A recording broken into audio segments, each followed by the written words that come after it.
session is recorded, and we plan to make some YouTube shots out of it, and we will push it out and promote it as much as we can, right? I look forward to your contribution, sir. What I would say is that the topic that I'm going to discuss today, for the most part, it's about good governance, really, and of course it has something to do with, you know, at least for Africans, colonialism or the effects of colonialism. It's still a big deal. It's a topic that's dear to my heart because I began studying this topic over 20 years ago. Wow. And so I've basically amassed a lot of insight and knowledge that I hope I can distill for your audience today. I'm very extremely passionate about it. And I was trying to understand when I began to study whether Africans were somewhat different human beings from other humans in the world. And why is it that Nigeria has terrible governance and most African countries have terrible governance? So that is how the interest started. I'm going to have a difficult time because there's a lot of very nuanced knowledge that I'm going to share and then sometimes people might misconstrue or misunderstand what I'm trying to say, but I'm going to try my best to explain it, and I hope that I'll get the information across so that people can come away with a renewed sense of what the negative impact of colonialism is on us Africans, and to see a road forward for how we can achieve better governance and feel confident moving forward. So that's what I hope to share. Thank you. That's very interesting, and I look forward to it. Dr. Peju? Okay, so for me, topic is actually quite interesting. I haven't done a lot of research, but I've actually been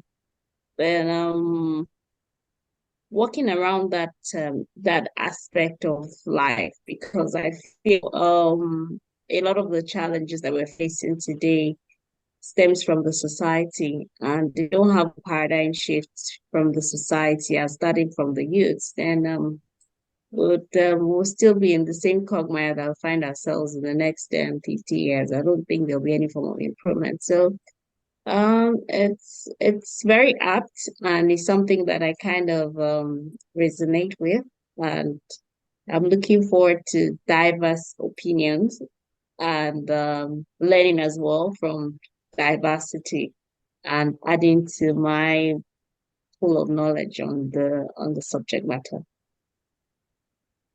All right. Looking forward to your contribution, Dr. Peju. Mrs. Adeon? Okay.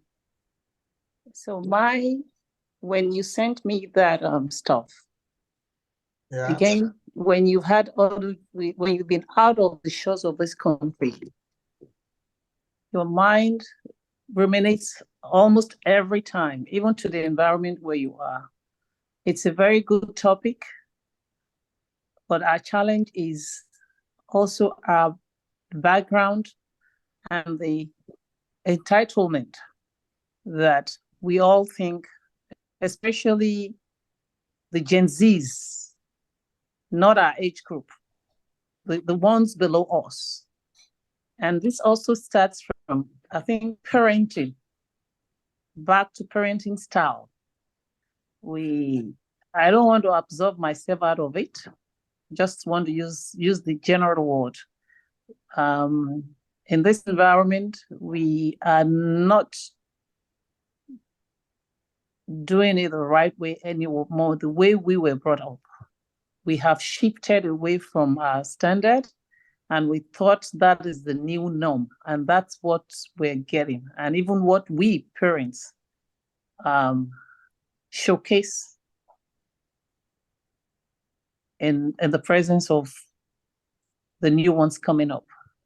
So for example, your daughter, your son wants to get married. He lives in an apartment. He's even still living with you. He's looking for an apartment to rent. And you're on a budget of about 15 million for the wedding. Come on. It trickles back. And this is what we showcase as parents. We want to be like the others. And this is where the entitlement begins. So you're doing a wedding of 56 million. His salary is maybe 3 million in a year, or 4 or 5. So I want to contribute in my view, my perspective, which might not go well with the Gen Zs, but those that will pick it up, and they will learn from it. That's my contribution for this morning. Thank you, Mademo. We've allowed some people to join. I want to acknowledge and recognize another very big Egbon, Mr. Kende Oyeleke. I brought him in early enough. Thank you for joining this session. We've not started. What you're seeing now is just trying to get familiar with ourselves, right? The program will start 12 o'clock as scheduled. Nigerian timekeeper. So if I'm keeping time for Nigeria, whatever I'm involved with must start on time. African time must be synonymous to being on time. Mr. Kende, can you say one or two things before we start? We have a few minutes before we start. President, sir. Good morning, everybody. Good morning, sir. Good morning. Good morning, sir. Ladies and gentlemen, I'm glad to be from here. Another mother. Yeah, Okay, we have Taiwo and we have Kende. Now, the equation don't balance. Yeah. Good Yes, morning, everybody. Morning. Good to have you. Yes, sir. So I also want to quickly recognize and introduce my colleague that we're doing this together. Is responsible for all the designs and everything around Viewpoint-With-AFO. Kesta, introduce yourself and let's know the thought you'll be sharing today. Kesta is actually one of the Gen Z Ms. Adewon just spoke to now. From his hairstyle, you can tell. Nice to meet you, Kesta. Nice to meet you, sir. I'm very honored. Nice to meet you, Kesta. Nice to meet you, Ma. Yes, Ma. Yeah. I'm very honored to be a part of this panel. Obviously, I'm the youngest, and as Afo has said, the Gen Z here. Although my mentality may not always align with the typical Gen Z mentality, but then again, my age bracket still falls within that range. But most of what I want to do here is to learn from everybody, because I find that is, it will help me in a lot of ways. So I will be asking some questions based on what I've listened to, what I've heard, and hope to get the best out of it. Thank you again. Thank you. All right. Kesta, why do you look exactly like Afolabi? Are you like classmates of us?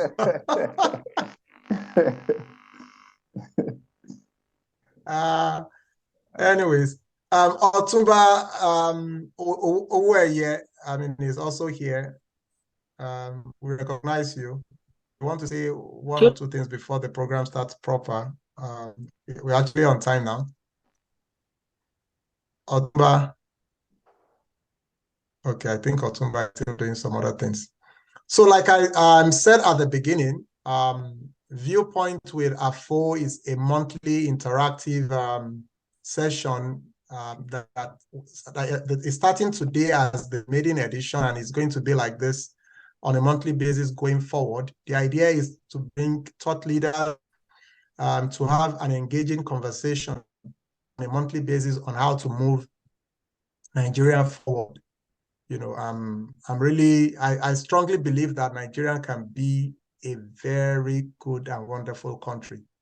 I am very committed to that.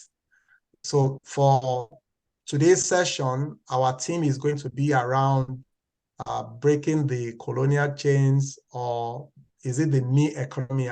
I'm for the me economy. I strongly believe that to move Nigeria forward, we need to have more patriotic Nigerians. Nigerians that are more of what they are ready to do for Nigeria and not what Nigeria should do for them, right? And the choice of the team is asking ourselves, is it just about breaking the colonial chains or more focused on the me economy mindset? And interestingly, on the panel today, I have someone like Mr. Taiwo Ayedun that has done research around what it even means to be African. He's going to share his thoughts about that.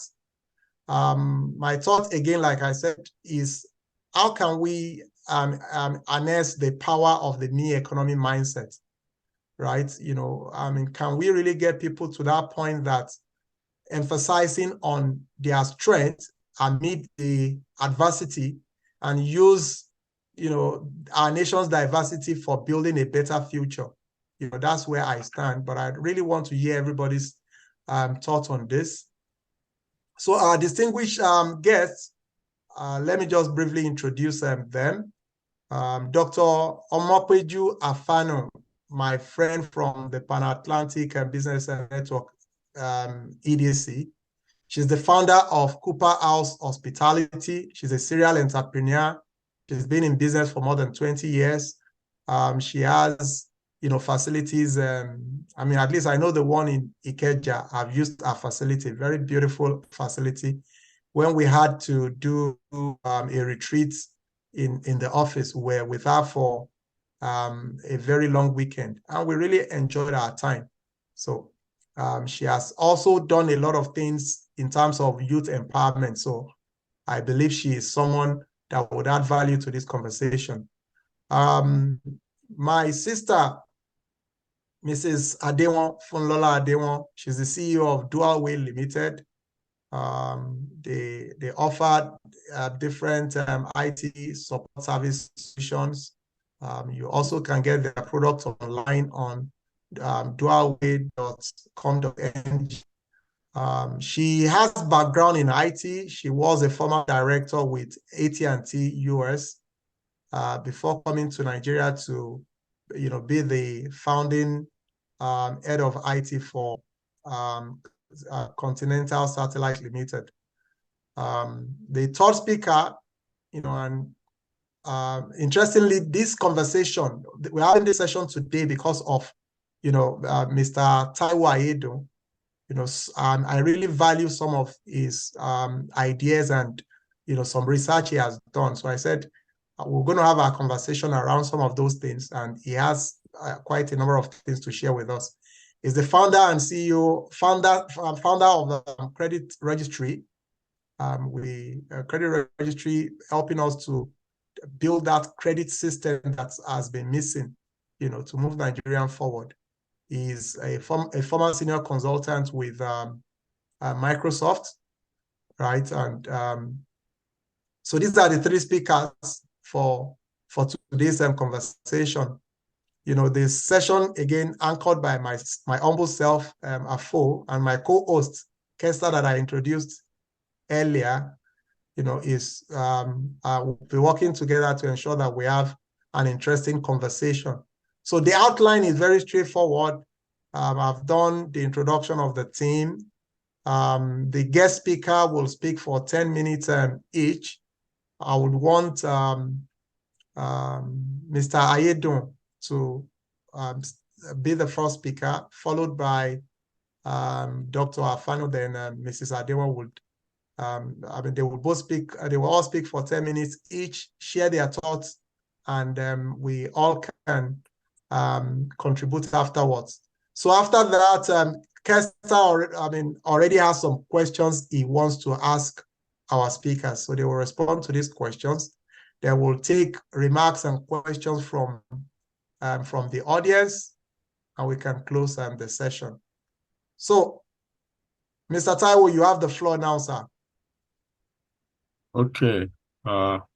Thank you very much, AFO, for putting together this session. I also want to congratulate you for the column that you're writing in Business Day. Like I told you, I think it was very, very courageous of you to share your thoughts with the wide community. Thank you, sir. And so you've always been the kind of person that charges ahead anyway. So, so it's good to sort of, be able to come and contribute to what you've been doing. I also want to recognize and welcome my co-speakers and our guests today. So this topic is something that's very dear to my heart. And of course, AFO chose the topic, breaking the colonial chains. But in reality, the focus is really on good governance. And because when I began my search for trying to understand why Nigeria doesn't work, what type of countries work, and what are the things that the countries that work, what do they have in common? At that time, I was simply trying to understand whether Nigeria is configured to succeed and whether there are any countries like Nigeria that actually work. But at the end of the day, I distilled the whole essence of what we all are searching for as good governance. So today I'm going to be looking at the evidence. Which countries have good governance? What are the patterns of government, demography, and so on and so forth? Because that information is very useful. Once you see patterns, then that's evidence. And then you can draw inferences from there. So I'm going to be doing that today, looking at some evidence. It turns out that there's actually a measurement for good governance. There is a measurement for rule of law. There's worldwide measurements for democracy index. I'll share those with you. And I will then try to close with some suggestions and recommendations for what we can do in Nigeria to achieve a good governance for all of us. So let me see here. Did the slide change for everyone? Yes. Okay. So why do we care about good governance? I guess, since it's really the focus of the topic, I think it's incidental that colonialism plays a big role in it. So that would be the reason why we'll be talking about that. Majority of us, actually, if you ask most human beings, they may not tell you clearly what they are seeking, but really what they all want is good governance. And I would demonstrate that with some examples. We benefit from good governance because it correlates with political stability, low corruption, and good quality of life. That term corruption, when you think about it, I want you all to think of your informal groups that you belong to. Informal group of friends, us here congregating, we're a group, your classmates, think of it. You find that society actually doesn't benefit from corruption, right? And also, human beings are actually self-regulating, because amongst a group of friends, you guys do not condone corruption, right? If a member of your group of friends or classmates try to cheat, either you ostracize the person, you talk among yourself to say, okay, be careful of like Baja, because he would do this, he would do that. So we spread information about that person. And if more people in that group are trying to be corrupt in terms of taking advantage of members, inevitably that group does not last, right? The group will break apart. If you look at informal communities or groups that human beings create, you'll see this pattern. So one of the things that I've drawn conclusion from is that anywhere you find corruption amongst a human society or human groups, it is because there is coercion internally inside that group or externally. On this group that we're on right now, listening to this program, we're a small group, about 5, 7 of us, and we're going to be cordial to ourselves. The moment anybody tries to be discordial, we would probably, talk that person down. Why are you so rude to this person? On our WhatsApp groups, the same thing. We don't condone such things. Anybody that posts wrong information or abusive information, we try to, speak up, reprimand them. So that gets to show you that really, all of us, even Nigerians, we really don't want, society doesn't want, any corruption within the group. Otherwise, the group, because we're free to leave, we will leave a group of friends that is getting to be corrupt. If we're part of a WhatsApp group that doesn't meet our principles, we will leave that group, and the group eventually will not last, because typically all the people that are trying to take advantage of other people cannot force them to stay. So people are going to leave that group. So that gives you a hint that everywhere you see corruption or bad governance, it is because of coercion. It is because the people that are entrapped in that society can't leave. They're trapped in there. And which also explains why when Nigerians leave to go to North America or to Europe, or Jakba, as it were, we're actually going to a place that has good governance. We're going to enjoy that place because they have less corruption, they have better governance, they have good roads, they have light, all the trappings of good governance. We're going to enjoy those things. So that's why we're focusing on good governance, how we might achieve it. What exactly are the patterns that make it possible, and how can we bring it to Nigeria? So let me define good governance very simply. Good governance, I believe, is an approach to government that produces the outcomes that citizens desire. The reason why I'm describing it this way is that I don't want to tell a Muslim what good governance is, right? So if in their society, they want to have, which I don't think is fair, but if they want to have women wear a burqa, or if they don't want to allow women to drive, which of course I don't necessarily condone, if that is good governance for them, they have the right to do so. So that's why I'm saying that it is the citizens themselves, as a matter of consensus, what we agree, what we desire is what is good governance. And that's why I use the example of informal groups, right?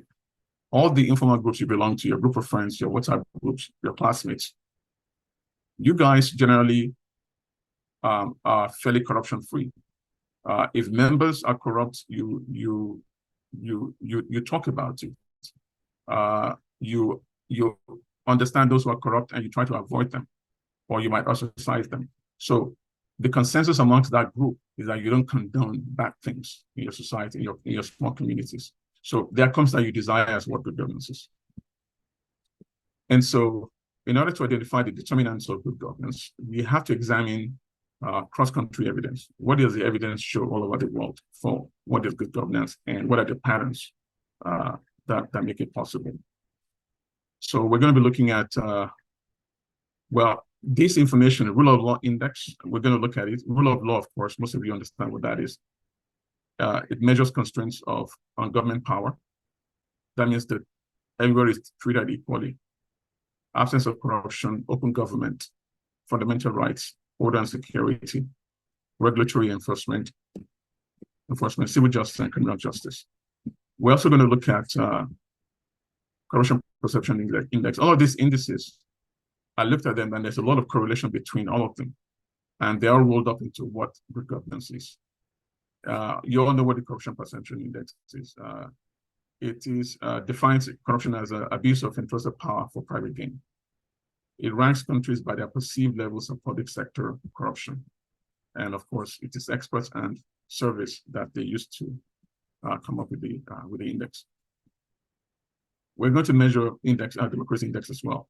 This measures electoral process and pluralism, functioning of government, political participation, political culture, and civil liberties. Interestingly, when you think of democracy, we call it majority rule, right? Now think about that. If it is majority rule, don't we want that majority to be the same? Like essentially, if you don't have a majority that are thinking the same way in a society, how can you actually have democracy? So you have to hold that thought, because it's very critical. We're supposed to have democracy in Nigeria, but in reality, there is no majority group in Nigeria. when you think about it. So we are trying to practice a system of government that is not attuned to our demography. So keep that thought, and then we can even dive deeper into it. Sorry, I think I already talked about what it measures. Good governance itself, there's an index for it. It measures government effectiveness, voice and accountability, rule of law, control of corruption, regulatory quality, political stability, and absence of violence and terrorism. These are all the things that I talked about before, but they're all measured and put together under the Good Governance Index. On the next slide, I'm going to show you, I looked at about 200 countries, and I broke them down into deciles. So basically, we have 10 groups, and so basically, there's about 20 countries in each group. Before we get there, let me talk about this very quickly. There's also something called the fractionalization index. In this case, we're looking at ethno-linguistic fractionalization. I use ELF for short. It is the probability that two individuals drawn randomly from a country's group are not from the same group. In this case, we're looking at ethno-linguistic groups. It's an approximate measure of similarity between languages, varying from 1 to 0.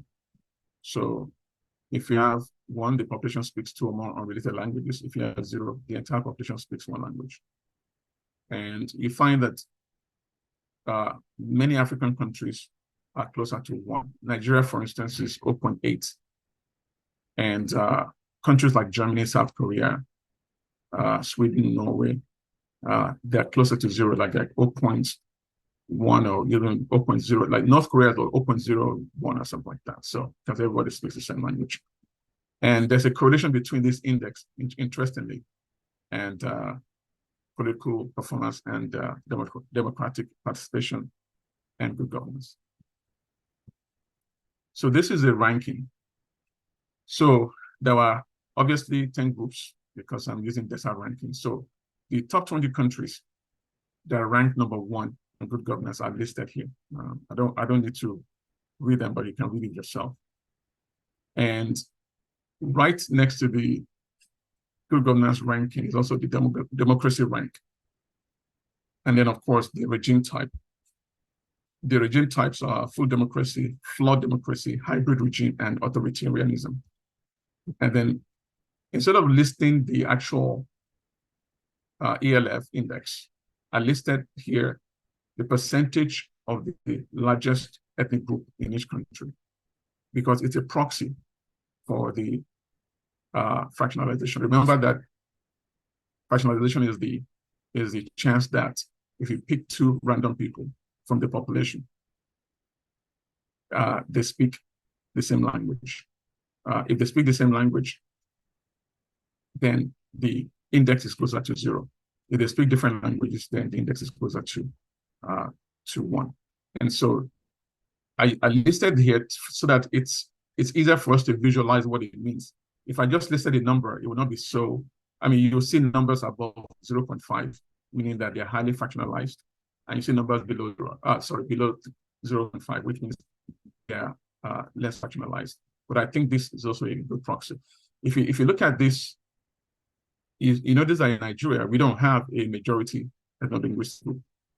The Hausa people are around 32% of Nigeria's population.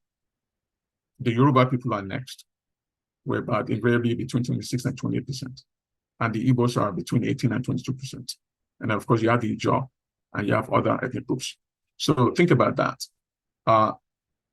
There is something, this is something that is, you're born and is fixed for life. You cannot change your race. You cannot change your ethnicity, right? If you're born as a Yoruba, you're Yoruba for life. You can't just say I'm an Igbo person. Of course, there are people that have, parents of different tribes. So of course, if you have a mother that's Igbo and a father that's Yoruba, you are Yoruba Igbo. But you can't change that. So this is something you can't change. You can change religion. You can learn a new language, but you cannot change your ethnicity or your race. So it is something that can be used as a divisive mechanism in the political space. So keep that in mind, but we'll come to why it plays such a important role later on.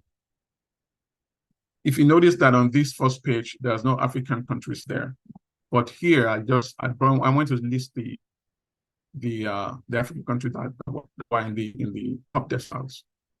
So Mauritius, Botswana, Cape Verde, and Seychelles were 3 African countries that were in the 2nd and 3rd decile. As you can see, they have, one of them, Mauritius, has full democracy. The other ones have a flawed democracy. It's not so bad, because if you look at Singapore as well, it has flawed democracy as well. But most of the countries have full democracy. They're number 1, right? So they didn't do the African countries. They did not do too badly either. So if you go to any of these countries, they're very peaceful. Botswana, for instance, got its independence in the 60s, and it has not had a single coup.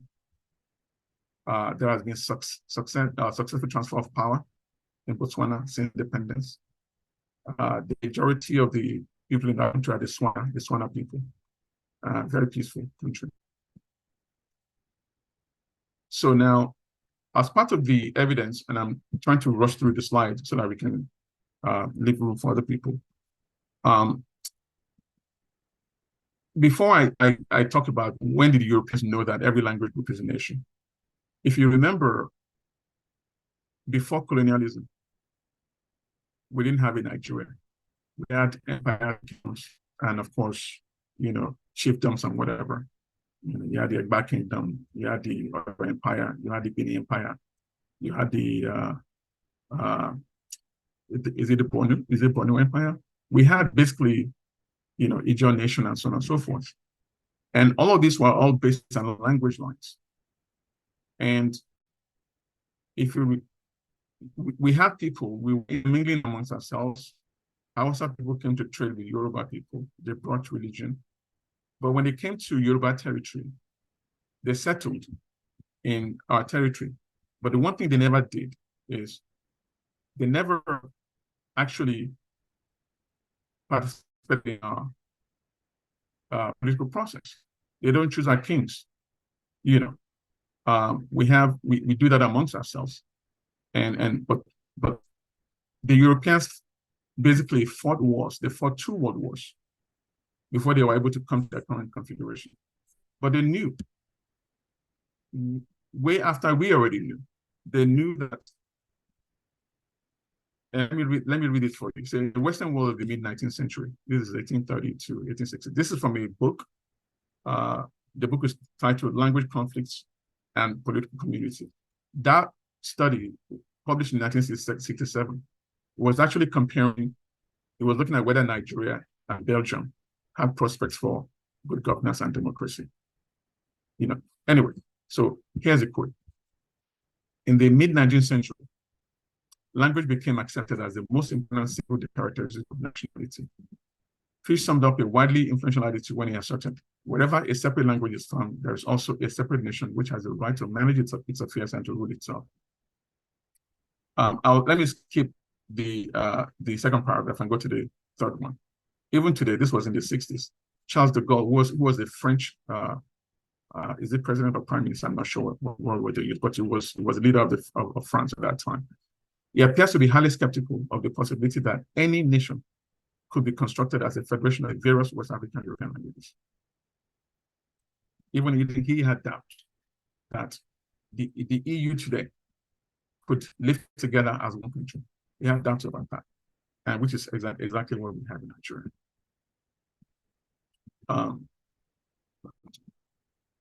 There's another one I wanted to point out. There's a lot of studies out there, by the way. I'm just trying to pull out just a few. This one talks about breakdowns of social consensus. And I've referenced the link down there. So when the overlap between culture and ethnicity is high, public goods provision suffers. What are public goods? Road building, hospitals, schools, they suffer.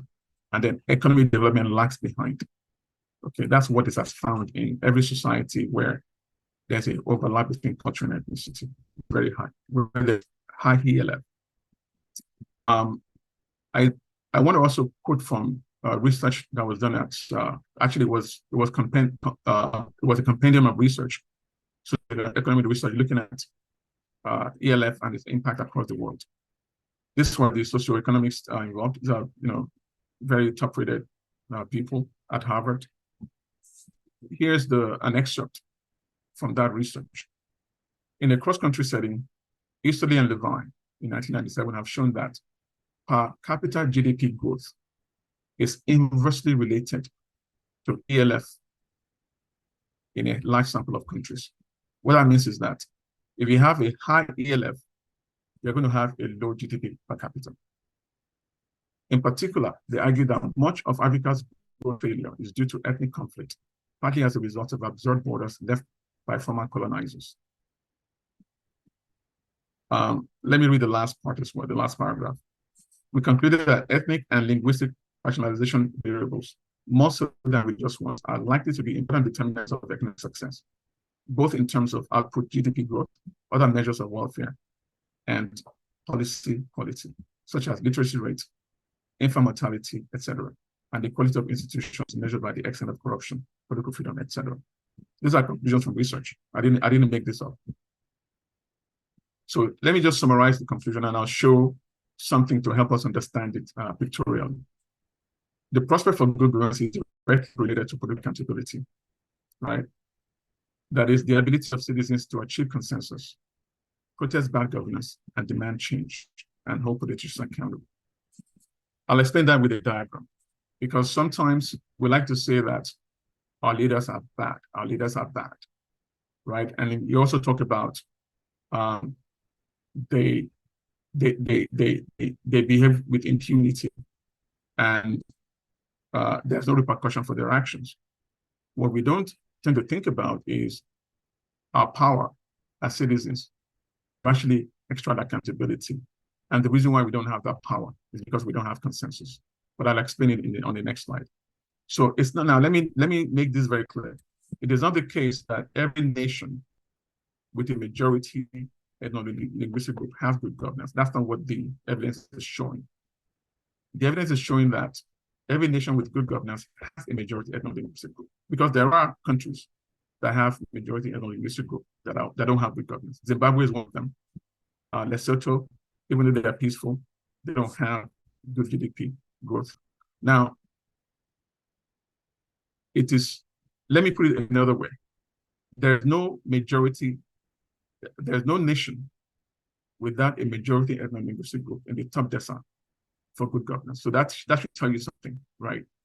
So now, if we had countries with no majority ethno-linguistic group and they're doing very well, then what we're trying to pull out would not make any sense.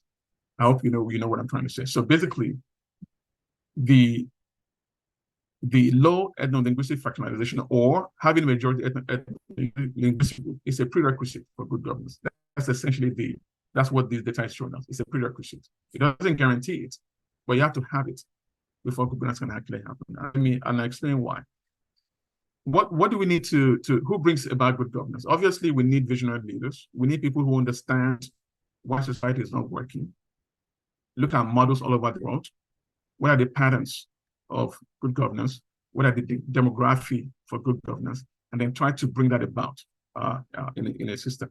Today, what we're learning together today is part of visionary leadership. If you look at the data, look at the evidence, then we can say, okay, let's start pushing this and see how we can reorganize Nigeria. Obviously, the electorate has a role to play. Voting citizens whose consensus is required to hold politicians accountable is very critical. So let me focus on Nigeria very briefly.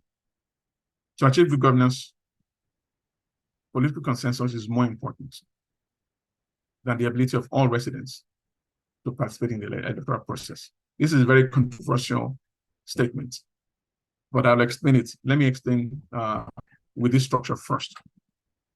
I'm going to start from the top. We all say that we need political accountability in a system, right? Because without it, without being able to hold politicians accountable. They are the ones that we are electing to represent us, right? Our public officials are there to represent. If we cannot hold them accountable, we cannot have good governance. So right below good governance is political accountability. Right below that is the rule of law. We looked at rule of law. That means that the law must apply equally to politicians as well as to citizens. And then we also need strong democratic institutions, our court system, right? Our electoral system. Both together, rule of law and institutions, we need them to be able to achieve political accountability. Our courts must function very well. Our judges should not take bribe. They should read the law according to the letter of the law. They should not be, doing favoritism or taking bribes. And then we need, of course, the court system as well to enforce the law equally as well.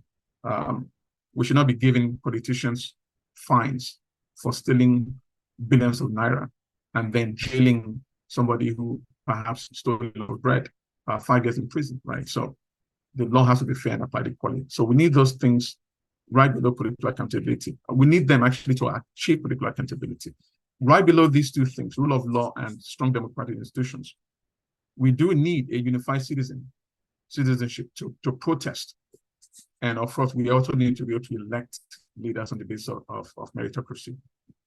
Those two things require consensus, because if you have a divided electorate or a divided citizenship, and we don't agree what a good leader is, or we can't get together to protest bad leadership, then of course we cannot have the two things above, unified citizen protest and election of democratic leaders. So we need consensus to do that. And of course, in order to have consensus, human beings have a pattern. Your consensus is much easier to achieve in small communities. So for instance, amongst us here, for instance, it's very easy for us to reach consensus. Okay? Because, or maybe the best way to look at it is look at a small community. All of us here, if we were living in a community, as husbands, we want to protect our wives and our family. We want the best schools for our children. We want good roads for our community. In the absence of coercion, if there's nobody telling us that you can do this or you cannot do this, if amongst ourselves we're choosing, it's very easy for us to make the right decisions, and it will be devoid of ethnic sentiments, because we know each other, we know each person's capability, and we wouldn't necessarily choose on the basis of tribe at that point. We'll choose on the basis of competence, because we know we've been able to see in our small community who have the skills to do things. So consensus works in small community. And that's why, amongst a group of friends, classmates, your WhatsApp group, everybody kind of knows each other very well. There's a sense of shame. There's a sense of, expecting in return what you dish out. So we work well in small communities. At the national level, what the patterns show is that in order to have consensus, you need to have a majority ethnic group. So you need to have a low ELF. That's at the national level. So this is the structure that leads to good governance. And so this should sort of help us into trying to advance a solution for Nigeria. Now, before I show you that solution, or I recommend that solution, I'm actually sort of giving it away here under this proposal. From these findings, my own proposal is that we should keep Nigeria together as one. We have a long history, a shared history. We have a lot of Nigerians that have left their indigenous or lands. They've gone all over Nigeria to invest, to buy property. So we have to protect, all of those investments and all of those freedoms. And so the advocacy is not to split Nigeria up, into like Yoruba Nation or Biafra Nation, whatever. That's not the advocacy, because I think that the EU offers a model that we can borrow from. But the key problem we have is not social integration, because it's easy for Igbo Yoruba to get married, to become best friends. Easy for Hausa Fulani to befriend an Igbo person, Yoruba person, do business together. Dangote and Otedola are friends. They do business together. You can own a business with an Igbo person as a Yoruba person, and so on and so forth. So we don't have problems with social or economic integration. What we have problem is with power sharing. right? So that is the problem that we need to solve, because when you give somebody power, in the exercise of that power, if they do something wrong, the people that are being governed have to be able to come together and express their protest about what they're doing wrong. And consensus is required for that. And as you saw in that previous slide, at the bottom left, at the national level, because in the community, we know each other. So, or amongst a group of friends, we know each other. So we can sense people's characteristics and capabilities. But at the larger level, the opportunity for all Igbo people to meet and know all Yoruba people and vice versa is not possible. It's not also, so in a large population setting, different ethnic groups cannot get to meet each other and have the same kind of knowledge and experience we can have at the local community. So when people are voting, they tend to substitute, not everybody, but they tend to substitute the ethnic identity in the absence of understanding, being able to distinguish between the politicians that are representing them. And you can see that in the patterns of voting in successive elections in Nigeria. Typically, every candidate, in this last election, for instance, Tinubu still got majority of the votes in Yoruba land, and Obi got majority of the votes in the East, and Atiku got majority of the votes in a last section of the Northeast. So that pattern repeats often, but the statement I'm making here as a solution, let me demonstrate with examples that you don't need to be able to vote in a country in order to enjoy that country. And I'm going to use the United States, UAE, and the EU as an example of that. For those who know the United States very well, if you're a permanent resident or a green card holder, you can live there permanently in the United States. You can work in the United States. You're protected by US laws. You can apply for citizenship if they have a law that allows you to have a path to citizenship. You have access to social services. You have a right to own property. You have access to education.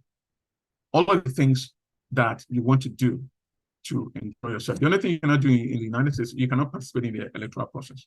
At the bottom there, I highlighted permanent residents do not have the right to vote in federal elections, which is a privilege reserved for US citizens. I'm saying that the same privilege should be reserved for Nigerians. Essentially, we should have a weak center. If Yoruba people live outside of Yoruba land, they should not be able to vote outside of Yoruba land. Neither should any non-Yorubas be able to vote in Yoruba land either. Because if we do it that way, it means that we don't have foreigners competing for political power outside of their space.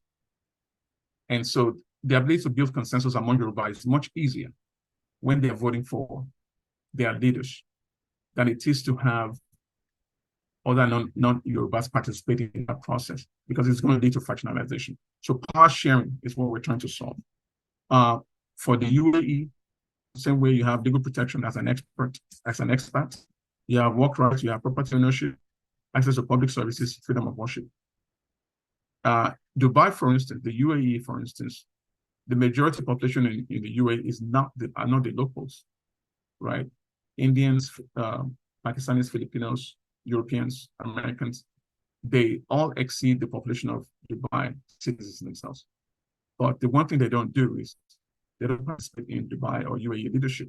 Now, imagine if they were going to participate in the UAE leadership. Their leadership is very fractionalized. You have Indians and Pakistanis and Europeans competing for elections, but it's very peaceful. They have their country. They don't have to worry about foreigners. And I read a report recently that said that Dubai or UAE has one of the happiest what is the word? I think it was foreign communities where people live, and everybody who's been to Dubai knows that. The EU is a union of countries or nations rather, and 33 out of 44 countries in the EU were actually in Europe total. 75% of European countries have a majority ethno-linguistic group in their country. This is in contrast with Africa. In Africa, there's only 15 countries have a majority ethno-linguistic group, 28% of 54 countries. In the EU, you have freedom of free movement, which is what I'm advocating for Nigeria. We continue to live anywhere we want to live. In the EU, the right to vote and stand in elections is by country. And we can do the same thing in Nigeria as well. So even though you are non-Yoruba and you're resident in Yoruba land, you can't vote in Yoruba land, but you can do everything else that Yoruba people do. But the Yoruba people can choose to have a constitution that allows path to citizenship for non-indigens. So you can say that, you know what, maybe if you are born in Yoruba land and you've lived there for 10 years, you can be a citizen, whatever, something like that. But in the EU, every country has different requirements. So the right to petition, of course, the parliament. So Nigeria does need, as a union, it needs to have a parliament as well. So I'm saying that we should follow the EU model. Freedom to conduct business, which we should all continue to enjoy. Right to healthcare, social security rights, equality and non-discrimination. What we're trying to do here is we're trying to solve the problem that we find ourselves in, right? European powers who had more military capability, they came to our shores. They fought battles with us, conquered us, and they said for their own benefit, they're going to put us into one country, and we're suffering the consequences. But we have to solve that problem. And this is the way to solve that problem without breaking the country up. We stay together as Nigerian citizens, but we restrict where we can put so that we don't compete for power. And then we can also have spheres of consensus so that we can then be able to protest bad leadership in our spheres of consensus. So this is the last slide. The two types of system that will suit us, just to give it a name, is something called constitutionalizing and confederacy. There are two different types of political systems that aim to ensure the representation of diverse cultural, religious, or ethnic groups within a single state. The proposal will be to merge elements of these two, and Switzerland offers such a model that we can borrow from. This is the last slide. Thank you, gentlemen. And I'll take questions now or later on. Thank you. Thank you, Mr. Ayedo. You're supposed to speak for 15 minutes, but that conversation was just too interesting, right? The information you've dished out. I'm going to watch this video over. I'm also going to get the slides from you because I really need to have a mastery of the study that you've just presented. It was a major eye-opener for me personally, and that's why I chose not to stop or interrupt, the flow of your conversation. Thank you for that delivery. It is indeed very powerful. The number one thing that stands out for me, right, which changes my mindset about my understanding of what you've been explaining to me, that you are not advocating for breaking Nigeria. That is very important. I got that as the number one thing, that you're coming up with a solution that you believe will make a difference for us as a country. Thank you for that. So before we take or we ask our audience to ask questions, I would want other speakers to also have their time, and the questions can come together, right? And for people that are here, whatever questions you have, please help us put your questions in the comment section, right? And we would call out the question see who's directed to answer those questions. Dr. Kweju, you have the floor now. Hello, everyone. I don't even know where to start from because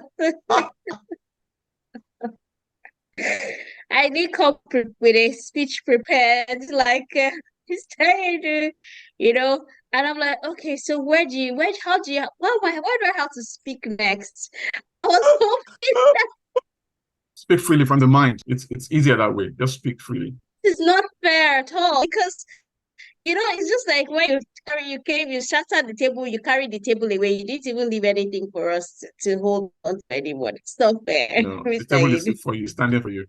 It's standing right there. So it's actually very interesting what he's spoken about, and I think it kind of resonates because we're a very diverse country, and we could see what happened in the last election and how this had a lot of impact on on voting patterns and all of that, which I find very, very, very interesting. And like you said, I'm also going to go over the video again and watch it. I like the idea of people having the right to decide what indigents having the right to decide what they want within their local community as without having influence from non-indigents. I think that's a very good point. I think the Igbos kind of like practice this without them realizing that that is what they're practicing, because like in the East, it's not as easy as a non-indigent to have access to certain rights and positions and things like that. I think they understand it a lot better, and we might want to translate it across the country. So for me, when I looked at the topic, one of the key things that came to mind is that I've always been an advocate for, I always say that the leadership, there was something I was going to ask again, which maybe I'll ask you now, is when you talk about this system, how does that affect, how does that impact on a federal level? Because on a federal level, if we're doing it based on community, if we have like a precedent, unless we're not going to practice the presidential system of government anymore, when we have a national government, and then you now have to pick the president. The North, because they are a larger ethnic population than any other population, is always going to be skewed along those lines. So how would we want to pick that? So I'll pack that question for you so you can think about it when you're doing the Q&A session. So for me, I always look at the community, and yes, there was something you also said about having collective voice at community level, and I feel that is very critical. So when we look at community can have various demographics. It doesn't have to be like where you live. It can be community of youths, it can be community of business owners, it can be, so you can have different levels of community. And I believe strongly that if we all come together as a community, we can achieve a lot more for the country, as against everybody thinking of, when I get there, I'm going to go and take care of myself and my family and my relatives or things like that. But you're going there and you're thinking of, how do we solve this problem that is called Nigeria? How do we make things better? How do I as a person become better as at what I do? How do we now at community level start in inculcating good values? How do we start to motivate ourselves to let everybody begin to understand that every single person has a role to play, whether you're a leader or not? Because for me, the quality of the leadership, it's a good reflection of the quality of the society. So if you have a high percentage of people at the societal level that are not I would say bad quality, of not so good quality, you would expect that it's going to also translate into the quality of leaders that you're going to have as a country. Because at the end of the day, these people are going to be pulled, the leaders that you're talking about are pulled from the society. So we need, as a community now, to start looking at, how do we start changing the narrative? How do we start driving change at the community level, so that at the end of the day, at the leadership level, we're sure that we have like a higher percentage of leaders that understand problem solving, understand needs, understand how to empathize, that they're empathetic, understand how to relate with the community, how to feel the pulse of the community, how to understand, how to get the needs of the community and solve it. Because like you said, governance is about meeting the needs of the citizen. It's not about meeting what you think. Like I had an interview like a couple of, I think last week, and I said something that as a government, you need to be agile. You need to understand what your country, what your people need. At every point in time in life, those needs change. So right now, before we thought exchange rate liberalization was what we needed to make Nigeria good. Okay, is it going the way we thought it would go? Is that what we want now? Are we still looking? Do we still need the foreign exchange? So every time our needs will change, and it's important for government to continue to ask questions, to continue to do feedback, to continue to do surveys, to understand what the needs of the people are. And with AI and tech, I'm happy that at least almost all the other speakers here are tech, and even our folks, it has a tech background. How do we leverage on technology to help us drive the country forward? Because when you're coming from so you if you use technology to get like algorithms, to get like studies out, to get like surveys out, and you get your data, you put it together, and you find out you might find out that what you're talking about the ethno-linguistic parameter fractionalization, it might even become clearer, because you now find out that needs of the Yoruba people is quite different from the needs of the Igbo people, or the needs of this Ijaw people, or the needs of the Hausa people. And then even within the Yoruba people, the needs of the Ijabu people differ from the Aworis, so everybody now have diverse needs. So as a government, you're not thinking, how do I address each need to ensure that it's a win-win for everybody? You may not be able to solve all the problems. You're not able to answer all the questions. But the key thing is, how do you, as a government, address these needs? And that is where, for me, it's important that people start doing what is right. So that when you understand, when you have people that love the country and want the best for the country, and we have to start from the youths. And I'm happy today is International Youth Day, because we have to start harnessing from the youth, because they say character is something that you build over time. And then once you build your character, it's very difficult to change a person's character. And as parents, the time you have to mold those characters where your kids are growing up. So as a country now, as stakeholders in Nigeria, the time we have to build the Nigeria that we want, to build the mindset that we want, is while this are coming up, maybe between the ages of 10 to 18, where you can mold them, where you can let them understand the fundamental needs, and where they understand how to do what is right, and when they look at how they can do a servant leadership mindset, as against the dictatorial mindset, as against a mindset of what is need for me, or what can the country do for me. Rather, you're thinking of what can I, as a person, what can I do for my country, and how can I make my country better? I think when we start molding as a society from that background, I think there'll be a radical change. And now working with data and using technology to help us to collect this information, do our research, and then use this data that we're collecting to also help solve the problem. I feel that Nigeria will be a better place. That's it for me. Thank you so much, Dr. Peju. Right, I'm sure you will still have more remarks and responses when we get to the Q&A. I want to call on Mrs. Adewa to unmute herself and show herself.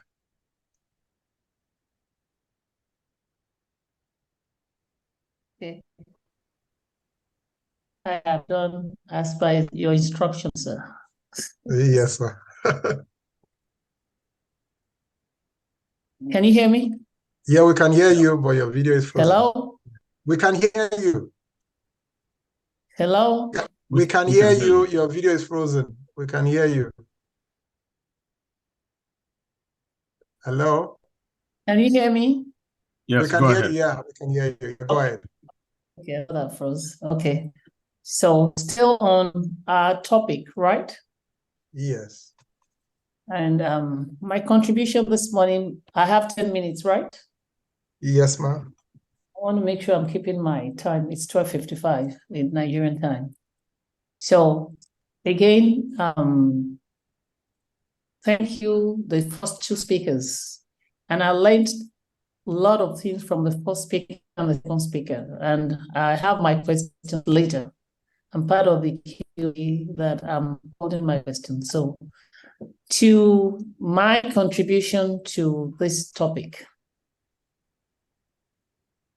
The first speaker spoke generally more on Nigerian demographic and election, but I'm going to speak on the topic itself says, the mindset, which overall it's from top to bottom, and also it could be bottom to top. But more importantly, it's from the top to the bottom. Our mindset has been geared towards the wrong things. Even we that are adults, and now it's time for us to start impacting the young ones.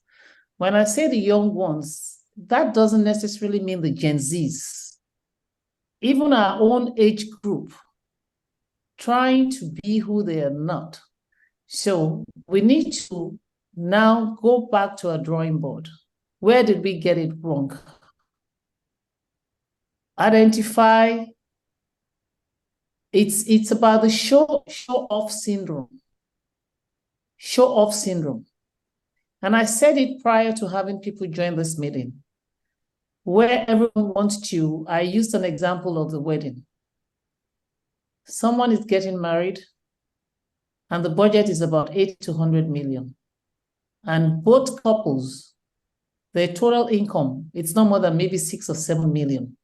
And we as adults don't deem it fit to sit back and think, is this worth it? And that goes up back to the government. So how do we help ourselves? I think we need to start asking ourselves at every point in time, is this a need or a want? We need to be able to separate. Is this a need? Is this a want? If we can break it down to it's a need, what is the value of the need? Is it what? Is it really needed? And if a want, that can obviously be cut off. The show off in what we spend money on. We spend money on almost everything imported. And that goes back to the dollar exchange rate. Even bread is being imported into the country. Fruits is being imported into the country. The apples, we grow a little bit in the north, but when you go to most stores, even the ones we eat, they are imported apples. So we also need to drive ourselves to make sure that what we are using and what we need, it's a need and not a want. Our children, let me start with education. Some of us don't live in Nigeria right now. I have maybe a couple of the speakers that live abroad. And they will testify to you that their kids go to public schools. Correct, sir? Am I right or wrong, sir? Yep, you're correct. Sir? You're correct, yeah. Yes. So the children goes to public schools. For those who really have the money, you can go to private schools, but the tax authority does not allow you to deduct it when you're filing your tax because it's not a need, it's a want. So we all have to start orientating ourselves. The education, we have helped the private schools, which is not even up to standard, by pushing our kids to the private schools, thinking the government schools have nothing to drive home with. But we also, as adults, can help and contribute to the public schools to make it better. Then we go to how we influence our children. As adults, what they can't afford, we give it to them. Social life. Almost every child has a phone. And You start contributing to that as parents, not realizing that you're contributing to the menace of the society. Because these kids now jump on social medias, learning from the Western world, the bad side of the Western world, seeing all sorts on the phone, get glued to the social media, as far back as going into pornography. The young ones, you'll be surprised. As young as age 5, 6, 7, they now understood how to get into pornographic sites and watch. So what happens when they do that? It trickles down to the result of what we're saying. They want to celebrate their birthday. We have a budget of about 6 million for a 10-year-old, a 5-year-old. What are we contributing? We're blaming the government, but we are part of the government. The government is us. It trickles up back because we are opportune to have, maybe we're blessed in a little way, and then we want to also show off. So if we, as little groups, start, even in our little informal groups, from the first speaker, you have a group, and a friend is saying, my son is celebrating 10th birthday. And he's telling you, this is the budget. We can push back and say, is this a need? When this child gets to a certain age, what else do you offer? So we are talking about the Gen Zs who have picked after what they're seeing the parents do. Not all the parents, but at least I'm now using the general language. Not all of the Gen Zs are bad, and some of them are still towing the right path, but majority of them, they have weddings, and come on, they're talking of after parties. Have anyone ever witnessed the after party in a wedding? They smoke weeds, they drink drinks of 100,000 naira per bottle. That's how much they spend money when they do stuff. And who contributes to these events? We, the parents, because we are thinking this is the norm and it's okay. So how do we go back and influence? We have to start looking inward from each one of us, from the little cliques, from the little platforms, even from our offices, from the society. How do we push back and help Nigeria to get better rather than everyone running back? I used to live in the US and I came back. And when I push back, they look at me like I'm odd, because I'm bringing what I went through in that environment. It's a no-nonsense environment, and my Seattle counterpart can testify to that. When Afo called me this morning and said, are you going to join this meeting? I said, yes. He said, but you were involved in an accident. I said, if you live in the US and the doctor doesn't say lie down, if you don't work, you don't get money. So I'm okay. It's just my neck and I've taken care of it. So our environment, the excuses we give, brings us back to where we are today. As the dollar is rising, you will not believe it. People are still buying it. You will think it's outrageous. The pound sterling is 1,250 this morning. People are still buying. The dollar is 960 naira. People are still buying it. And what do they use this money to buy? Clothing, shoes, perfume, drinks, exotic cars. So we all need to go back to drawing board. We start from our little cycle. And then if this is monthly, the more we have the young ones, not just, and that's why I said not just the young ones. We even have adults that have mindset of the young ones. They're old, but their mind is the mind of the Gen Zs. So it's time to wake up. It's time to start looking inward. It's time to identify, is it a need? Is it a want? It's to identify how many people have I impacted in my little clan. And don't be shy to say the truth.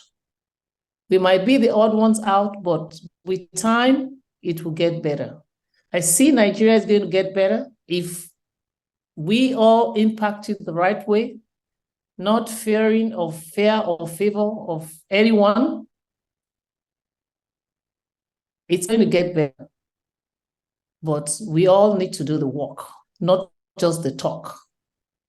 It's time to do the work, and it should be also zero tolerance, which will help all of us going forward. Thank you. Thank you so much, Ma. You're right on time. You know, I'm sure you're also you have a timer by your side. Thank you thank you for staying on time. Kester, I know you have your questions, okay? Because we have a very small group, questions can actually be, we can take questions directly from, you know, from all, other participants, directly from them. But before then, Kester, ask your questions. Our speakers will note down your questions, and the questions will be answered together. All right, sir. Thank you. Thank you very much, sir, again, for the opportunity. So I have two major questions based on everything. I've heard a lot, and I've learned a lot of new things since the beginning, and I have two major questions. So the first would be to Mr. Taiwo, sir. Although Dr. Kpeju kind of mentioned an aspect of it, right, which, so more about, because you spoke a lot about well, not division per se, but like segmentations to the different regions and all, as well as voting in your own specific region.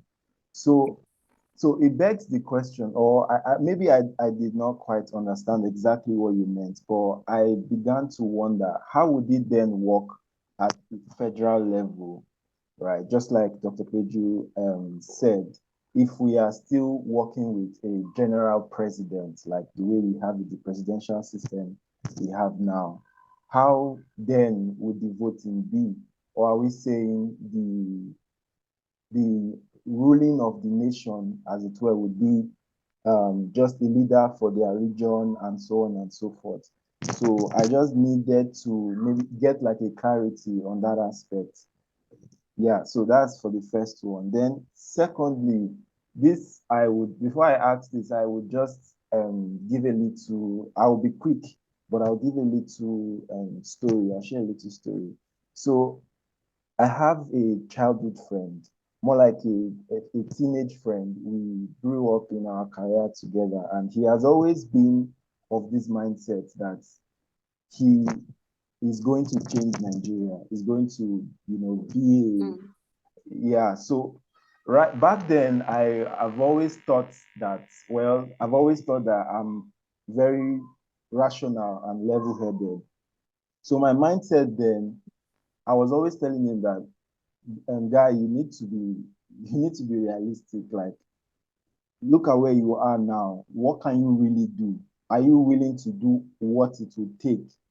And as the years went by, year after year, I would always go back to him to ask him, do you still have this plan to change Nigeria, to do something different?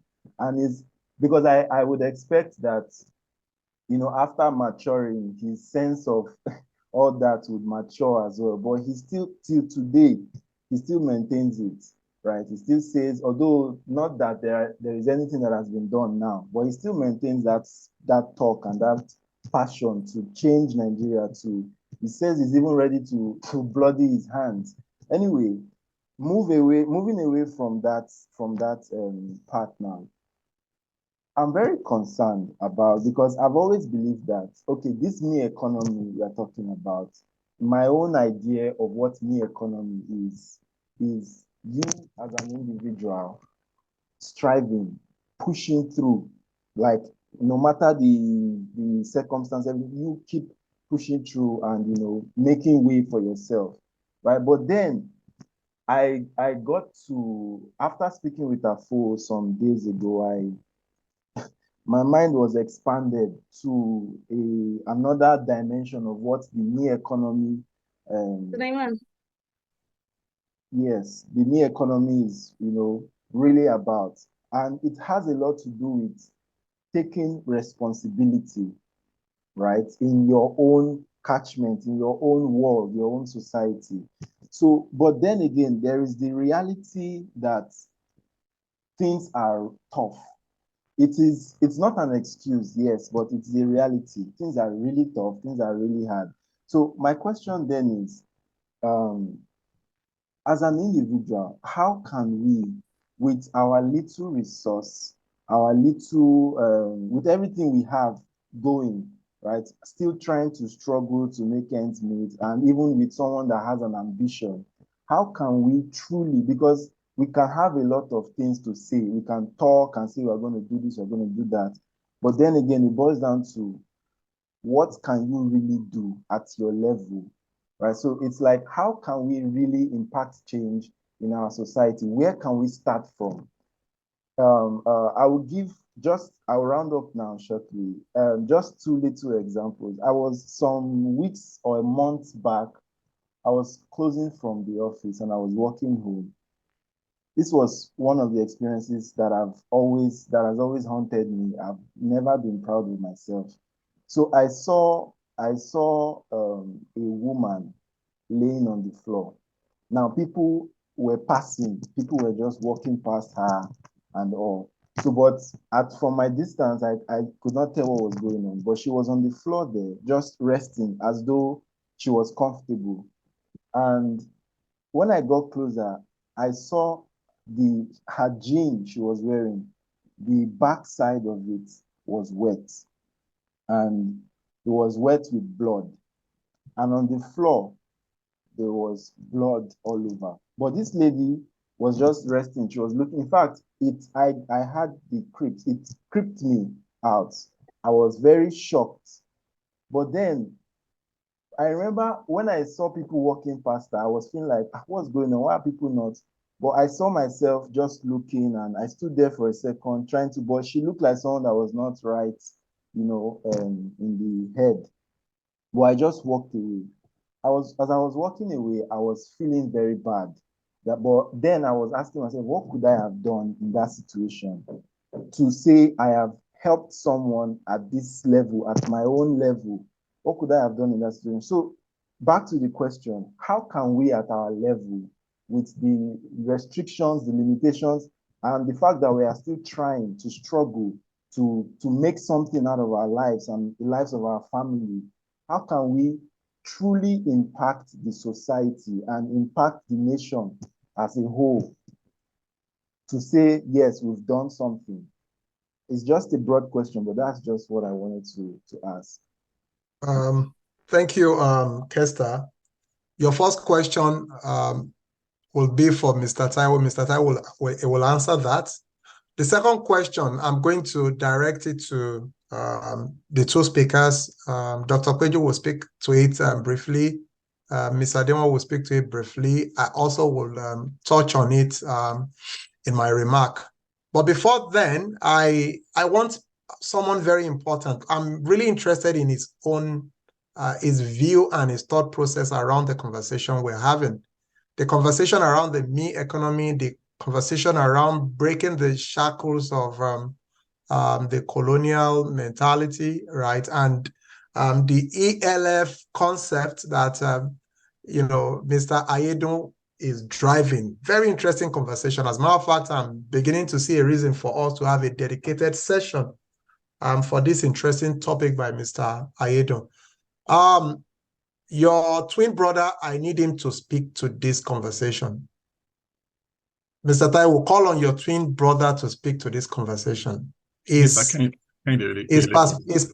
perspective is very important. We need him to speak to it. Can you unmute yourself, sir? I think I'm unmuted. Unfortunately, Peter Ayedu, aka Kenny, is not on this call, but I will stand in very well for him. First, Taiwo is an old customer of mine, and I think this is thesis, which he actually needs to do a doctorate on.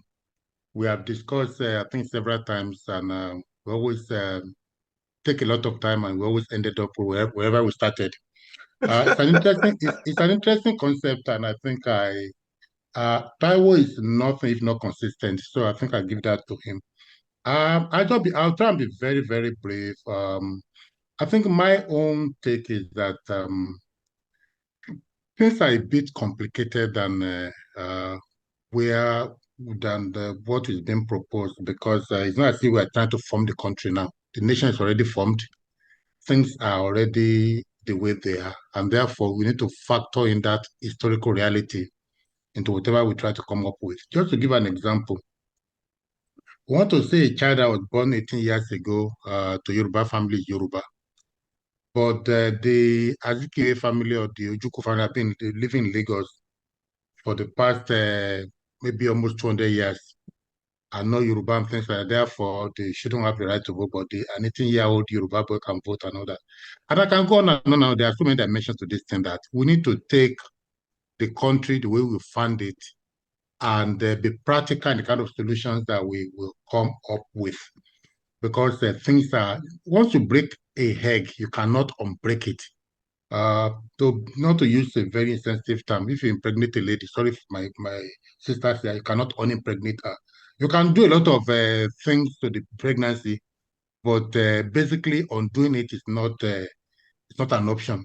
Therefore, where we are today, we need to forge ahead based on the reality that we find ourselves in and all that. And I'm not too sure that time and space will allow me to kind of go deep enough on that. But my point is that whatever solution we come up with, it can't just be something theoretical. We have to factor in where we are. How did we get in here? What are the intricate and interwoven situations, basically, that are currently on the ground, which you cannot wish away, and all that, and all that. What is more interesting to me, I think, is what Mrs. Ade once said, and I always cringe when I hear this, we're all guilty kind of thing. I'm sorry to say this, I find it personally disturbing, because I will accept responsibility for what I've done, and basically I would denounce responsibility for something I'm not responsible for. First, you have a country that has been hijacked by all kinds of vagabonds, and basically they're not going to let go of the country just for the heck of it. And anybody that comes out to challenge the status quo, the way they will so blackmail and paint him black and all that, even his own mother will not recognize him. I don't try to be partisan here, but the kind of nonsense that have been spewed about the person of Peter Obi, who, by the way, I didn't vote for, I don't care very much for him. But the kind of fabrication that have been done on his person is something that will make people, someone like me, think twice before even venturing into politics. I kind of really go a level deeper. There was an election in Lagos. Somehow the party mistakenly won. They made Paddy was vying for who is a thoroughbred Lagosian look so much like an Igbo. They're going to do Eyo, they're going to do Oro and all that and all that. And basically, and of course, people that have been living together as neighbors for the past 50 years suddenly became Igbo and Yoruba overnight because of an election that will soon be forgotten. So this kind of thing makes you wonder what kind of future do we even have? I mean, are we even united and all that? But I can put that aside for a moment and maybe take a little a step further. Who are people calling shots in the country today? You have a Senate president that was not even supposed to be in the Senate to begin with. He was thoroughly disqualified. Somebody found his way into the Senate. He's making law for the country. He's making jest of the people he's supposed to represent by saying that the poor people should brief. You have a former governor pocketed dollars in the public eye, in the camera, is the chairman of the ruling party today. Therefore, and these are people making law for the country, people nominating ministers. Even you look at the so-called ministers and things like that, I say these are the changes that have moved this nation forward. And therefore, the question is, people, I've come to the position which is similar to Taiwo's, not in terms of preciseness or position, but in terms of orientation, that I would do my best as a person to contribute to the country. I'll do my best as a person to not be part of the problem. I'll do my best as a person to reach out for my friends and family. But as far as the country is concerned, the most I can do is pray for the country because there's very little you can do. People that are holding this power, they will do anything, including kill and maim, to basically keep the steady wages. And one last thing, I'm not trying to get personal. When I hear things like, dollar is 1,000, people are buying, they buy for different reasons. The same way people will travel to America today, even though the ticket is more than 2 million naira. We can't basically say, ticket is now 2 million, the airport is full, the planes are full. People are going for medical, they're going for anything, and so on. So, and people are also selling their houses and things like that to do that, whatever catches their fancy. People will buy dollar or maybe do it. Again, you only have one life. If I have one daughter and things like that, and the only way I can show love to him is by basically selling my property, that is my choice. But I don't see how that affects the fabric of the country. I don't see how that takes away anything from Nigeria. I think we have leadership problem. I think this country has been hijacked, and there's very little you and I can do beyond basically being the sanity to the environment around us. I'll keep quiet at this point, and I thank everybody.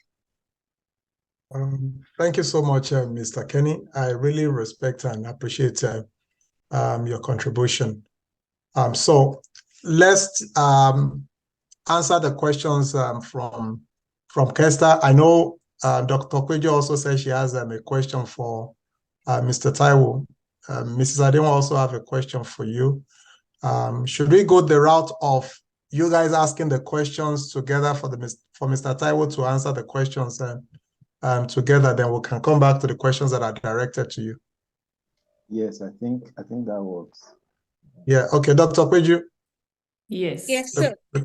The question you have for Mr. Taiwo. So the basic question I had asked, which Kester had also asked, is how does it work in terms of when it comes to the federal aspect of it on a national level when we want to choose our president? House of Rep, Senate, all those things, yes, could still work because at the end of the day, it's still about your state and your representation within your state. But when it comes to like a president, so are we going to discard the presidential system? We don't have a national president anymore, or we have leaders for each of the various ethnic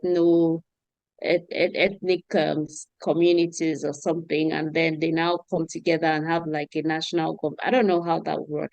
And then when the era of intermarriages, because right now it's becoming very you get to see a lot of Ijoma, Adesoya, it's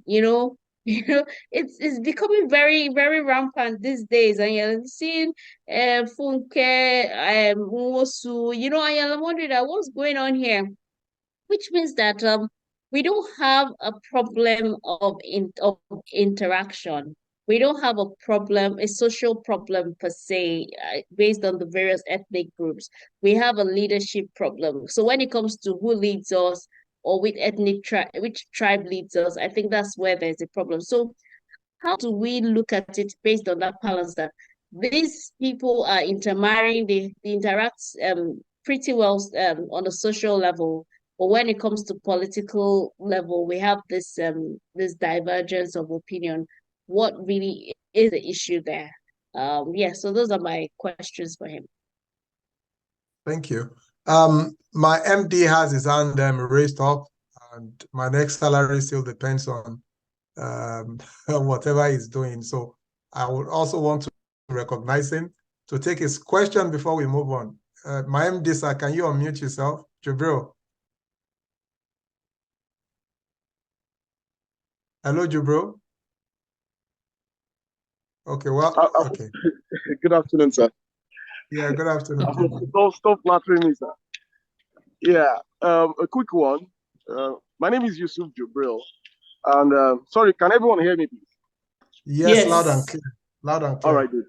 Okay, so I have a kind of a contrary opinion as to the topic, breaking the chains out of this colonialism. So I want to see more, because we had actually focused more around the behavioral part of it, like attitude to the country, our attitude to one another, our attitude as it relates to our spends, our priorities, and all. But I would rather want to also look into what are actually the rudiments, because of course, what we take in and then what we learn is a reflection of what we take out or what we exhibit. So, and of course, if we really do not have the knowledge and understanding of what it takes to build an economy, how to excel in business and a whole lot of things, most definitely we will continue just to give our thoughts, we'll try, but of course, we might not get the actual results. What am I saying in essence is this. In Africa, the kind of learnings, we've trained ourselves with from the beginning of time up till this stage, most definitely, we want to give a thorough assessment of that to look at, really, does it really give any meaningful results as to the architecture or the kind of change we desire in this country? Before now, we most celebrate the best of certificates, the best of this, best of that, and all. But now, I'm seeing that most companies, they are now focusing majorly on, okay, what skill do you have? It means, what can you do? What transformation can you come up with? I think if we start to look into how do we make structural change, and of course, build upon behavioral change as well, most definitely we'll get somewhere to have to, we'll get it right somewhere someday. In China, one of those key things the Chinese did was to look inwards and see, okay, how will they make both changes, both structural change and behavioral change? Yes, behavioral change is so sufficient because, of course, without a change in behavior, most definitely we might not be able to at least reach the destination, or, of course, get the desired change that is required. But, of course, structural change as well is also very necessary. So the question I want to put forward is, does it mean that if at all we are able to excel in putting up a very reasonable behavioral change amongst the Nigerian populace, will that amount to the fact that we can't get out of this mess we found ourselves today? Thank you. Thank you, JB. And the good part of it is, if you look at the direction of the conversation, you will see that Mr. Taiwo is an advocate of structural change, right? He believes that that is the foundation of a better Nigeria, right? And I think that's what you are also speaking to. So what that structural change will be is a conversation that we need to have, is a conversation that we really need to expand and get it to that level that it would yield the meaningful result we'd like to see as a country. So let's bring it back to the questions that have been asked. I think a bulk of it are directed to Mr. Taiwo. This structural change you are proposing, how will it work in the context of the Nigeria we have today, particularly at the federal level? I guess that's, the summary of what Kester and Dr. Kweju is saying. You want to respond to that? And the question that Kester asked about the me economy, Mrs. Adewa and then Dr. Kweju will answer that. And I would do my own closing remark on my thought around the me economy and why I believe it is strongly something that must be appreciated, and we must really push to get a better Nigeria. Mr. Taiwo, you have the floor, sir. Thank you, everyone, for being patient and staying through the program. And I appreciate the opportunity. I want to make a quick comment to refer to what JB just asked. And that thread has gone out through the entire conversation in terms of mindset and people changing their behavior and things like that. What people must know is that there are two types of norms that social psychologists recognize. There's moral norms, which is our ability to understand what is right and what is wrong. Most human beings have good moral norms. They know what is right and what is wrong. Even if you're doing something wrong, like you're stealing, you still know that it's wrong, right? So most people know, unless you're insane, right? So most human beings have good moral norms. And then there are social norms. So social norms are, the things that we do in Nigeria that we say that we don't like, like bribery, some people might say that, spraying money is a social norm, like it's accepted. There's something called rules in use. These rules in use are rules, they're unspoken rules. They're not formalized rules. We just expect that this is the way things work. Let me give an example. If you're driving in Lagos and the police officer stops you and they ask for your driver's license and you give it to them and everything is okay. And then they ask for your C caution and you don't have it. That's C caution, right? Which is really a very minor misdemeanor. It's not a really flagrant offense, but they can make your life miserable because you don't have that C caution. Now, when the Nigerian gives bribe to the police, do you think that Nigerian guy is corrupt? Is he morally corrupt? No, he's not morally corrupt, right? Basically, what's happening is this. First of all, nobody wants to part with their money if they don't have to. So why would Nigerians just part with their money just for parting with money? They're parting with that money. It's an involuntary action to escape the fact that the police will make their life miserable. So it's a trade-off, okay? It's not because you want to give the police money. It's because you know that the rules in that society is that if you don't give that police officer a bribe, it might haul you, take your car, take it to impound it. They will deflate your tires. It will cost you more in time and effort, even cost, to redress the situation than just to give a bribe of 100 naira or 20 naira and go away. Now, that same individual, if he's in the United States, where the rules in use does not require the police officer, they're well paid, they just don't do things like just asking for a bribe or make your life miserable. They observe the law. That same Nigerian would not give bribe, right? The same Nigerian. In Nigeria, it gives a bribe. In the United States, it won't give the bribe. So his moral norms are consistent. You can't even change it for most people. But social norms are contextual to the environment. And that's why structure is important. If we want to modulate behavior, we have to fix or change our structure, right? The structure that coerces Nigerians. That's why I talk about the coercive environment. Anywhere you find corruption, okay, it is not people acting voluntarily. That's why, like I keep saying, amongst a group of friends, our classmates, WhatsApp groups, these are, we have informal rules, but none of us will accept corruption. We will just leave the group, right? So, but in a society, the rules are not made by us. We have been coerced by people who gave us the 1999 Constitution, Abu Salami in 1999, and the people that have maintained that constitution using the Nigerian Army, the DSS, the AFCC, the Nigerian police. They are coercing us to survive in that environment. And so our behavior, our mentality is a response to the environment itself. It's not because we are corrupt ourselves. We're just trying to get by and live our life. So I just want to make that comment so that we can distinguish between moral norms and social norms. Social norms are contextual. Moral norms, you can't change it much. So let me go back to the question. It's not my job to decide, how Nigeria is going to be governed. I'm just simply identifying data in other countries that make up the structure and why they work, right?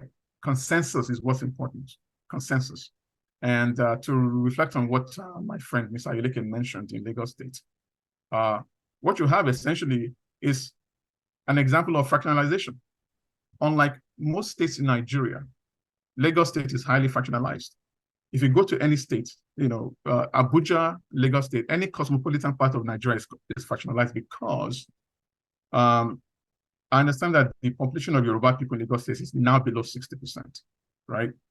So the Yoruba people are less and non-indigenous are higher. Igbos and Edo people and Ijaw people and so on and so forth. So in reality, what happened in the last election gave an example of what fractionalization does to society, right? I actually have a friend who is Yoruba. He said he voted for Obi. But he said that at the gubernatorial election, he didn't vote for Obi, he voted for Doherty. He's against APC. But he said that after Obi won the presidential elections, the attitude of Igbos, according to him, are trying to say that, Lagos is no man's land, or they're trying to sort of impose somebody that might, I think Badebo is married to an Igbo person. His mom is Igbo. The fact that he saw, Igbos trying to sort of claim Lagos, he didn't vote for a Labour Party during that election. Lagos is highly fractionalized, and that's why we're having this problem. Other states don't have that problem, right? Other states in Nigeria they're dominated by majority ethno-linguistic groups, so you won't have this problem. So the challenge, we have to ask ourselves, right? Do we want to fight or do we want democracy, right? Right? Because if you're saying that somebody was born in Lagos State for over 100 years, should not have the right to vote, tell that to the UAE. What will happen in the UAE if we say that all of the expats living over there should have a right to vote? How will UAE turn out? You're not going to have a fight, political fight for leadership, which will kill that country, right? So do we want stability? That's why I said that good governance is what we seek, right? Good governance is what we seek, right? So if it's good governance what we seek, and you are going to have a fight on your hands, if there's no majority group, if you have Igbo people 30%, Yoruba people 30%, Hausa people 30%, you don't have a majority, you don't have consensus, you're going to fight. So do we want that fight? Or do we want the indigents to only vote? Because if the indigents are voting, you understand, then there's no fractionalization. They're going to focus on meritocracy. That's why I showed that diagram I showed. This is very nuanced. You have to think about it very carefully, right? So we want solutions, and insisting that people who are not indigents should vote makes no sense. If those indigents don't vote, but they enjoy good governance in Yoruba land, then what do they need to vote for? The same way a permanent resident enjoys America because America is well governed. You don't need to be able to vote in America. You don't need to be able to vote in Dubai to enjoy Dubai. So we're focusing on good governance, and it requires consensus. That same consensus is what is required to choose leaders on the basis of meritocracy. It's also required to have unified protest against bad leadership. This is a topic that you have to sort of, get used to, and it's not easy to just grasp it overnight. Can you speak to the question from Kester and Dr. Peju again? Because like I said, this conversation on ELF, we will have another session to really go, deep into it. Right. So, So why not being prescriptive is just a suggestion, because I think that, like I said, it's not my job to just impose Nigeria on everybody, right? I just really identified the problem and what the solution is. So now the question about what will happen at the federal level, the easiest way to explain is to say, let's go back to 1963 when we had the regional system, right? That would be the easiest way to explain what the solution would be, right? But in this case, there will be some modification. If you notice, in 1966, that regional system was truncated by the military, right? So we don't want that situation again. If we want to go back to the system that has been advocated, whereby there would be the power, the political power will be vested at the ethnic nationality level. In that situation, then, to answer Kester's and Dr. Peju's question, there will be no national elections for president. There should not be, because what is the point, right? Nigerians are factionalized. There's no majority group. So our trust for government is always going to be like the same way it is, right? So we don't need to have election for government. What should happen is that the different regions or different ethnic nationalities, their government should have representatives that will choose a government. So it's like a parliament You understand? And among themselves, they will choose a leader. There's no reason for Nigerians to be voting on a national level. It doesn't make any sense. There will be a parliament, obviously, because we have a union.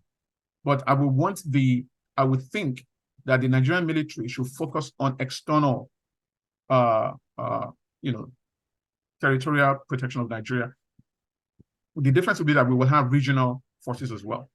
So the regional forces will protect the regions and the territories, and the Nigerian army or military cannot operate within Nigeria as they do today. That means that the ability to actually stage a coup and overthrow our democracy will not be possible anymore. So those are some of the few changes that I would recommend. But ultimately, the decision about what the structure will be something that we'll sit around the table, look at the pros and cons, and then decide. And so one last point is this. To continue the way we've been continuing for the past 60 years, to forge ahead and expect a solution is just, I don't think we can have answers to that. So if we can educate ourselves widely about this problem, as more people begin to grasp that the problem is not social integration, as Dr. Peju observed. We have best friends that are not from our tribes or our ethnic group. We do business. We have business partnership with people that are not from our ethnic group. So those are not the problems. The problem is political power. For instance, if you have a couple, one is Yoruba, one is Igbo. The husband is Yoruba, the wife is Igbo. There's no certainty that they will vote for the same candidates. The Igbo wife may want to choose Obi, and the Yoruba husband may want to choose, Tinubu, for instance. Even two best friends, they're best friends, they're business partners. They may choose their political candidate on the basis of ethnicity. So it's a democracy. You cannot decide what somebody chooses. That's their choice. But if it's going to cause contention, if it's going to cause fractionalization, then what is the utility of it? So that's why the example about the fact that being able to live in a society with good governance is more important than being able to vote in that society, especially if you're not an indigene. Let me pause. Thank you very much. Thank you, Mr. Taiwo. Would also take that as your closing remark, except somebody else that might have a question for you. Dr. Peju? Sir, I'm right here. Yeah, you want to respond to Kesa's question and also do your closing remark. Okay, so Kester, what I would say is I always say something that I love to live a life of impact, and impact is, I think you have to have it in you. It's not everybody that has that. It's something that you have to have within you. It's not a skill that you learn. It's not something that is taught. It's just something that you personally have that conviction that I want to change a life. I want to change my community. I want to change my society. And I think some of these things is nurtured and is developed as you grow and you see what your parents are doing. And I think that might be where my background is coming from. So I love helping people comes naturally to me. And I don't do it for publicity. I do it because I really want to do it. And I think back at my parents and I look at all the things that they've done for people, how we used to have people come and stay with us that are not related to us, how my dad created accommodation for some friends that, just let them stay there and have their own space. I see it as how my mom helped children from less privileged homes to go to private schools, taking from her very meager retirement resources to support people, not because she has so much, but because she just wants to help. And I think you don't have to have all the money in the world to help. Just having that mindset. So even if you don't have the money, you're always constantly looking for people that would be able to help. And when you see someone that, oh, there's this problem, or so person has it all, and I think you might be able to solve that person's problem. That is also a way to impact somebody's life. So like now you saw this lady that has a challenge. You don't know if she has a mental challenge, or you could see that she has a menstrual flow and she was not able to take care of herself. There are a lot of young girls out there that can't even go to school because of this. And then you see this as how can I solve this problem? And then you go online and you find out that there are societies, there are organizations that actually help young girls with this challenge, and you decide, I want to volunteer, or I want to introduce these people or this community to this organization as my own way of making an impact in the society. So you don't need to have all the money in the world. You just need to know and have that conviction and have that determination and say to yourself that I want to make a change in my world. I don't want to wait for the government. I don't want to wait until I am very successful, but I just want to look within my community and then look at what problem can I solve that is within my capacity to solve. Like now, I'm currently leading the CSR committee for the Enterprise Development Center, the 20th anniversary. And there's some people that you reach out to, they have these resources, and you're like, oh, come and support this project. And they're like, what is the need for me? No. When you're living a life of impact, when you live to impact, you don't care what you get out of it. It's not about what you're getting from it, but the joy and the satisfaction that you derive, knowing that in one way or the other, in your own little way, you have solved this person's problem. I think that is all that you need. That is all that you should worry yourself about. That is all that you should concern yourself with. You don't have to concern yourself with, oh, what is the government doing, or what has the government done about it? Because I feel if every single one of us in our own little space decide that I want to change somebody's life, I want to impact one person's life. So imagine if they say Nigeria's population, 30 million people are comfortable and are doing well. And these 30 million people decide that they want to, in various degrees and in various categories, decide that they want to impact the life of one person. And because I have the capacity for one person, and then my brother here, Afo, has the capacity to impact 10 people, do you realize that we would have almost touched the entire country in our own little way and made a change? So you don't need a lot. You just need to have that mindset and have that determination.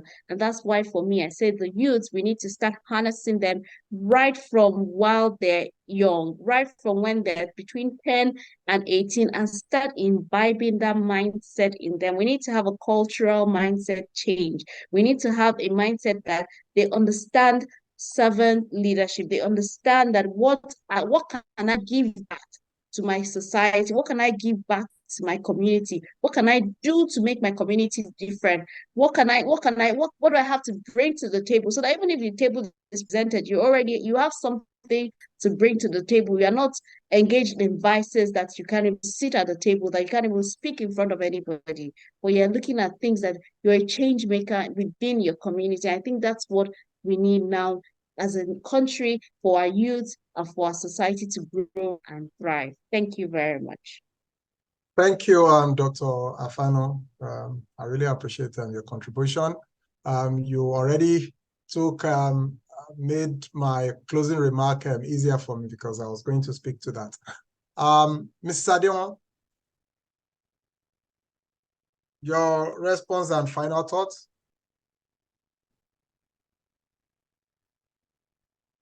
Hello, Ms. Adeon. Oh, I think she's offline now. Okay. Firstly, I would want to appreciate our speakers. Mr. Ayedun, I really enjoyed your presentation. The fact that you have a presentation to really speak to this conversation, shows how much, how passionate you are about this, and I really appreciate your efforts. And like I said, we will have this conversation again. I want us to have it really focused on this ELF analysis. I really want us to look at it, get more people involved, and just to see, what this would mean to that structure that is also important to be fixed, for us as a country. I appreciate your contribution. Dr. Afano, you're a wonderful person, someone that is always available for me when my go-to person, particularly when I have, projects like this. Thank you so much. My sister, Mrs. Adewon, is despite the challenge you have, you still find time to be available for us today. I appreciate your contribution and effort. But for my closing remark, I would like to start by emphasizing, the concept about my me economy, right? The me economy I'm trying to really push. I say this every time I have the opportunity. We have so many Nigerians with this entitlement mindset. And that for me is something that we seriously need to look into. There's a lot of, I believe that we should have this reorientation, right, to Nigerians, right, changing our mindset on what it means to be a Nigerian. For some people, their interpretation of government should be responsible for everything. Government has not done this, government has not done that. What government will do is dependent on what you've contributed to that purse. So it's a question of, as an individual, what have you done for that country? What have you done as an individual before you make demands from government? And doing for your country also comes to even deciding how you are governed, deciding what structure your country is running on. I want to challenge Mr. Ayedu. I want to challenge Mr. Oyeleke. I want to challenge Dr. Afanu, right? All these values that we have, these values must also make a meaningful impact to see a better Nigeria. Like Mr. Ayedu's understanding of what will move Nigeria forward. It actually should, you have to be intentional about it. You have to be deliberate about making a difference. Mr. Oyeleke said something earlier, and to be honest with you, to say that so hoodlums have hijacked, right? The same way the hoodlums have hijacked, I need the elites to hijack. I need the intellectuals to hijack. And you have all it takes to do so, but you're not doing it. And that's what I have issues with. I want us to be actively involved in making a difference. The better way to describe this is prayers cannot make Nigeria a better country. What can make Nigeria a better country is for us to be deliberate about being part of that good Nigeria that we want to see. Prayers will not make Nigeria a better country. Tinubu and the political establishment he represents today did not take over Nigeria overnight. It was deliberate, it was intentional. Thankfully, Tinubu also has the same background as Mr. Ayedu. He was in US at some point before he came back to Nigeria and built his establishment that is controlling Nigeria today. So if we also have the elites, people with good values coming together, build that establishment and hijack Nigeria from the so-called hoodlums, would also have a better country. So again, to still drive home my point on the me economy, no matter how challenging, Kester, I'm speaking to you now, no matter how challenging this economy is. I was having a conversation with my grandmother a couple of weeks ago, right? And I was talking about how challenging the economy was. And my grandmother reminded me of a song of the early 70s from Kayode Fashola, that the country has always been tough. The country was tough in the 50s. It was tough in the 60s. It was tough in the 70s, right? In that same tough economy, people were doing well. People make a difference, right? So I want us as Nigerians to still look at things from that same point of view, that we can make a difference. The me economy speaks to you as an individual. Do well for yourself. Do well for your country. When I say me economy, I'm not asking you to be self-centered. That's not what I'm saying. I'm simply saying that you also can be a better person. It doesn't really matter whichever situation or circumstance you found yourself. It's very easy for you to say that they are bad roads, but the roads have always been bad. It's easy for you to say that the quality of education is poor. That poor quality education, some of us are also a product of it. Okay? Me economy is the reason why I'm even having this conversation today. Right? I come from a very humble background. Lagos Island, Ikorodu, that's where I was raised, public schools. Okay, but today I have friends that have opportunities to school. They've had all the best of educations globally, right? So that can be the story of many other people, right? That country that we so desire, we all have a role to play. We can't just keep complaining about what some people have done. It was they hijacked because we let them. You also can hijack and make Nigeria a better country. That's the way I see it. I really appreciate us making our time. The viewpoint with AFO is something I'm really passionate about. I do my weekly articles with Business Day. The Zoom session we're having now is going to be a monthly Zoom session that thought leaders. So one of the things I would appreciate from you is when we push out the communication about this session, please share with your network, share with in all your WhatsApp group. I would love the next edition to have more participants. You know, in my own little way, this is how I believe I can make a difference. And I'm not even stopping at this. I'm challenging Mr. Oyeleke, I'm challenging Mr. Ayedu to also get involved in politics, right? See how you can make a difference. You will be a very good local government chairman. We also can be instrumental to change the structure of Nigeria, because changing that structure, just imagine if Tinubu is someone that has this ELF mindset. Now he's in the position to implement that ELF structurally and make a difference.